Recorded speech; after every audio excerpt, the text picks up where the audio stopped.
નવસારી શહેરમાં ચોમાસાના પ્રથમ સામાન્ય વરસાદમાં જ નગરપાલિકાની પ્રી મોન્સૂન કામગીરીના દાવા પોકળ સાબિત થયા। સવારે 8 થી 10 વાગ્યા સુધીમાં માત્ર 1 ઇંચ વરસાદ નોંધાયો, પરંતુ એટલામાં જ શહેરના વોર્ડ નંબર 8માં આવેલા અલકાપુરી વિસ્તાર સહિત અનેક સોસાયટીઓમાં પાણી ભરાયા। પાણીના યોગ્ય નિકાલની વ્યવસ્થા ન હોવાના કારણે શાળાએ જતા વિદ્યાર્થીઓ, નોકરિયાત વર્ગને ભારે હાલાકી ભોગવવી પડી। અન્ય તાલુકાઓની વાત કરીએ તો જલાલપુરમાં 7 મિલીમીટર, ગણદેવીમાં 2 મિલીમીટર વરસાદ નોંધાયો, જ્યારે ચીખલી, વાસંદા અને ખેરગામમાં હજુ મેઘરાજાની પ્રતીક્ષા છે।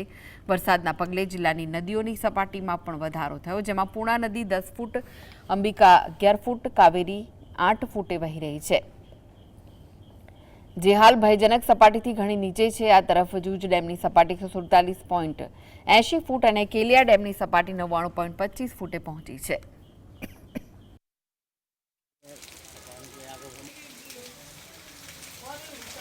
પહેલા જ વરસાદમાં અડધો કલાક વરસાદમાં આટલું બધું પાણી ભરાઈ ગયેલું છે। હવે આ વરસાદ ટૂંક સમયની વરસાદમાં તમે જોઈ શકો છો કે ગટર લાઈન આખી ફૂલ છે। પાછળ જ આપણે તળાવ છે, તળાવમાં પાણી જવા માટે કોઈ રસ્તો નથી। એમ તો મહાનગરપાલિકા ઘણી બધી સફાઈ કરે છે, પણ હવે આ સફાઈમાં જોઈ શકો છો કે પાણી ભરેલું છે। હવે આગળની વરસાદમાં શું થશે એ તો કુર્ત જ બતાવી।